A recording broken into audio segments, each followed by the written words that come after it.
Oi, gente, tudo bem? Meu nome é Roberta Cirne. Bom dia, boa tarde, boa noite a todos vocês que estão aqui comigo assistindo mais um episódio das Assombrações de Recife e de Pernambuco. Então, a gente está lendo algumas assombrações, discutindo na parte da pesquisa histórica, que é onde eu também me encaixo, porque eu trabalho com histórias em quadrinhos e com a literatura. Então, eu coloco a assombração num contexto histórico, dentro de um determinado período, geralmente no período onde ela apareceu para as pessoas, né? E essa assombração que eu vou falar hoje, ela é parte também do universo em expansão dos Sombras do Recife, que é o meu site. O personagem, eu vou falar depois para vocês um pouco melhor, né? Também é baseado no livro Assombrações do Recife Velho, de Gilberto Freire, né? E, justamente, é um personagem que eu fiz da composição de duas assombrações que ele cita aqui. E eu vou falar também a respeito desse personagem, ele vai aparecer a partir do livro 2. Ele está no livro 1 também, ele faz uma pequena participação. E ele vai estar mais diretamente aparecendo no livro 2, né? Vou contar a história dele no livro 2. Então vamos lá, de Assombrações do Recife Velho, o cemitério de carros. Essa lenda, né, ela é sobre um cemitério de carros assim. Vocês vão ver, vamos ver. O cemitério de carros. Os agras não lidavam apenas com enterros, alugavam também coches de passeio, carros de luxo para batizado, para casamento, para formatura de bacharéis de direito. Carros festivamente forrados de cor de rosa e de branco, e não apenas de azul escuro, de damasco, cor de cereja e não somente de cinzento. Carros alegremente claros e não somente pretos e dourados, como os dos funerais caros, ou de todo pretos dos enterros baratos, quase iguais aos chamados violões de caridade. Augusto dos Anjos encontrou a casa agra, a rima ideal para sua sombra magra, de homem preocupado com escarro de sangue, doença, morte, enterro e cemitério. E deu à velha casa da Rua do Imperador a triste celebridade de empresa apenas funerária. Mas para o recifense de primeira água, essa celebridade é completada pela outra, pela de um nome ligado também às melhores alegrias e festas do Recife.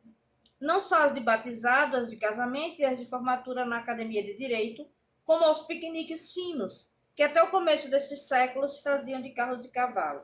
Aos pastoris que os rapazes elegantes do fim do século passado frequentavam também de carros, às vezes rodando escandalosamente pelas ruas e quebrando o silêncio e a paz das noites burguesas, trazendo dos subúrbios para as ceias no centro da cidade mestras e dianas que, rindo, alto, cantando, gritando, dentro dos próprios carros perdiam a virgindade de mulatas pobres. As representações no Teatro Apolo e as companhias italianas no Santa Isabel. As passeatas cívicas convivas à liberdade, a República, a abolição, a Princesa Isabel, o Dr. José Mariano.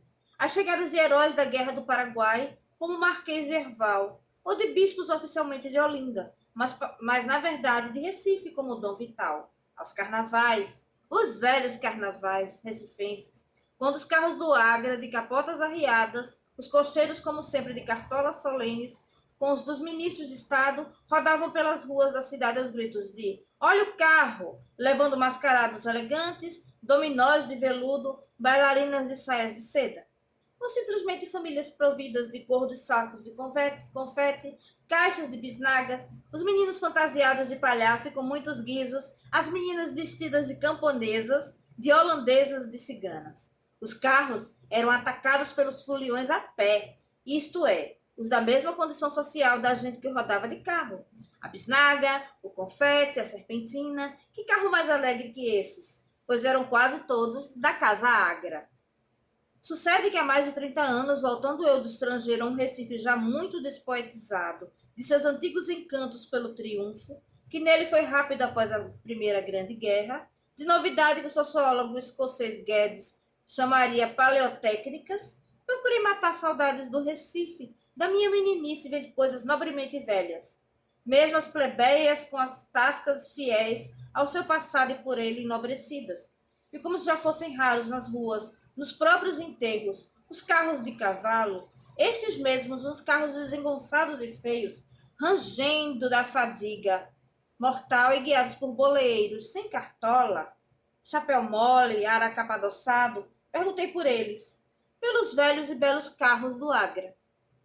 Eram tantos que não podiam ter se sumido de repente, expulsos das ruas pelos ainda poucos automóveis. Um Agra da nova geração, pois a família era antiga, era amiga já velha da minha gente, prometeu-me mostrar-me carros antigos, não em movimento, mas parados, tristonhamente parados como no museu. E em vez de carros vivos como raros e moribundos que ainda rodavam arcaicamente pela cidade nos enterros, uma tarde guiado por um Agra, verdadeiro cemitério de velhos carros de luxo, todos mortos. Carros de luxo, carros de qualidade, carros de gala. Carros com as belas lanternas de prata que eu admirara no meu tempo de menino, com as almofadas de veludo, os forros de seda, os tapetes felpudos, as molas doces, todo o macio conforto em que eu me regalara idas e vindas do centro do Recife a Caxangá, a Capunga, aos aflitos, em canaviais, em passeios pelas ruas empedradas do centro da cidade, pelas areias secas dos arrabaldes mais elegantes, pelas lamas profundas dos subúrbios desprezados pela prefeitura. Este cemitério de carros de luxo, com muita prata, muito veludo, muita seda, muito damasco, muito resto de luxo antigo a brilhantar-lhes a velhice melancólica e ignorada, os Agra conservavam numa vasta cocheira para o lado da Rua do Sossego. Precisamente a rua que, pelo nome e pela situação do lugar, na verdade quase morto, de tão tranquilo e próximo do cemitério de Santa Amaro, convinha ao fim de vida daqueles carros também postos em sossego, quase mortos depois de anos e anos de movimento, de vibração e de glória. Um carro fora de Osório, atravessar as ruas do Recife com o herói da guerra do Paraguai vivado por multidões. Tinha lanternas de prata lavrada que sozinhas davam ao ilustre veículo nobreza e não apenas encanto artístico. Belo era também o cupê que fora dos bispos, forrado de veludo, lanternas de prata parecidas às de procissão, saudoso das mursas que tantas vezes animaram de roxo, de verde, de vermelho, de brilhos litúrgicos, aquele interior grave, severo, mas não lúgubre, de carro também triunfal. Havia um landau que me informaram ter tido a glória de carregar Quincas o Belo numa de suas chegadas ao Recife. Ouvi de outro empregado da cocheira do Zagra, que uma vez acordara à noite alta, despertado por um ruído que lhe parecera o de carros de cavalos desembestados. Impossível, porque ali não havia cavalo, só carros passivos e tristes. Não afirmava que não fosse um resto de sonho mau, mas sua impressão fora de ter visto sair do meio dos carros mortos de repente vivo, ruidosamente vivo, puxado por um cavalo alazão com um pé branco e guiado por um negro de sobrecasaca cheia de galões de ouro. Tomara o carro à direção do cemitério de Santa Amaro. Aliás, o cemitério de carros dos Agras ficava tão perto do de Santa Amaro que era como se fosse um seu anexo, um cemitério de carros anexo do cemitério de gente. Gente, essa história, né? Ela é bem legal. Tem uma outra também que é junto com essa, que fala que dentro desse cemitério de carros também aparecia um fantasma de uma moça, uma jovem nobre, que ela aparecia entre esses carros. E a outra lenda que também falam desses carros assombrados pela cidade, e que eu já citei num outro livro, numa outra parte, em outro vídeo, era que altas horas pela Cabugá se escutavam nas pedras os carruagens passando, né, rangendo, bater de cascos de cavalo, e quando a pessoa chegava na porta não encontrava absolutamente nada, né? Só era o barulho, ela escutava o barulho, ia lá e não via absolutamente nada.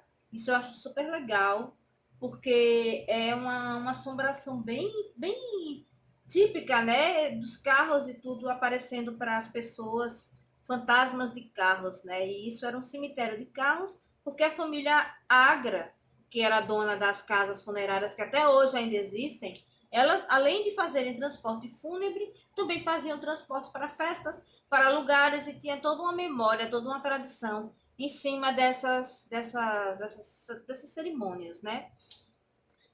Na minha história, no meu livro Sombras do Recife, a presença dela, esse é o volume 1, né, que está sendo lendo em outra série de vídeos também aqui no YouTube e no Instagram, no IGTV, porque eu estou upando esse vídeo nos dois canais, né, nas duas plataformas. Tem um personagem que ele é um necromante, e ele é um necromante que é digamos, um descendente da família Agra. O nome dele é Dante e ele tem uma loja de corpos e ele empresta esses corpos para o mundo espectral. O Dante Agra, ele é um personagem muito legal, porque é muito bom você poder trabalhar com uma pessoa que ele é um ser humano, ele não é ele não é uma assombração, ele não tem nenhum poder, mas ele é como se conseguisse prolongar a vida dele, porque por ser necromante, ele prolongou o tempo de vida dele, e a vida dele é bastante extensa, né? Apesar de ele já ter uma aparência mais envelhecida, ele é um cara que viveu no século XIX e passou por alguns momentos da história de Pernambuco. Essa história do Dante eu estarei contando no livro 2, mas ele aparece algumas vezes no livro 1, que eu estou lendo online também, que é a minha parte de literatura fantástica, que está em uma coleção assim à parte. Se vocês procurarem nos vídeos, vocês vão encontrar os capítulos todos lidos, né? Estão todos lidos. Eu me propus a ler o livro inteiro durante o período de quarentena. Bom, gente, então essa é a história da família Agra, que é uma família conhecida aqui por transportes e também por casas funerárias aqui em Recife, e o seu cemitério de carros, onde eles guardavam os carros antigos. Esse lugar não existe mais, porque obviamente esse livro de Gilberto Freire ele é do período mais ou menos meados do século XX. Então, isso que ele relata que aconteceu com ele quando ele voltou dos Estados Unidos. Provavelmente ele devia ter uns 23 anos, então isso foi em cerca de 1923. Então, estou jogando isso aí por conta da idade que eu lembro que ele se formou. Então, quando ele voltou para cá em 23 ou 25, 1923 ou 1925, ele teve a oportunidade de ver esse cemitério de carros, que eram carros puxados a cavalo, né? E os transportes urbanos do Recife já haviam sido modificados e estavam carros movidos a eletricidade ou movidos a gás, que era o que existia na época de então, 1923. Então é isso, gente. O vídeo de hoje fica por aqui. Eu espero que vocês tenham gostado. Se vocês gostaram, deixem um like ou então façam um comentário no vídeo do IGTV, que eu vou me esforçar para responder e para explicar se alguma coisa não ficou bem entendida, se eu não consegui falar nesse período, porque eu só tenho esse tempinho, até 14 minutos e meio mais ou menos, para poder terminar o vídeo, para poder conseguir upar no IGTV. É uma dificuldade de programação, de logística, porque o próprio Instagram ele não facilita para a gente para colocar os vídeos no IGTV. Então, eu descobri o aplicativo deles, mas o aplicativo deles só aceita vídeos até 15 minutos. Basicamente é isso. Então, obrigada, gente. Protejam-se, fiquem protegidos durante esta pandemia. Um beijo e até a próxima.